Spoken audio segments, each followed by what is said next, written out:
how to sign in to TSB online banking account. Hey everyone, welcome back.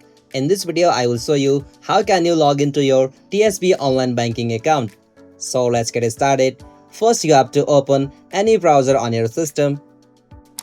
After you open browser, in the search field, you'll have to search for TSB bank login. After you search it, on the top one, you can easily find tsb.co.uk website, so simply tap on that website. From the section at the top left, tap on login.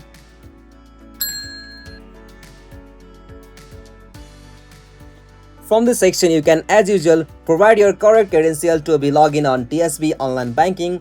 For that, provide your user ID. If you have forgotten, you can easily go the option recover user ID, or also you can go the option forgotten your password or memorable.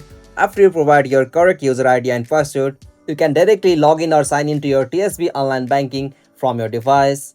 If you found this video helpful to you, please don't forget to give a like and subscribe to our YouTube channel for more quick and short tutorial like this. Thank you for watching this. Have a nice day.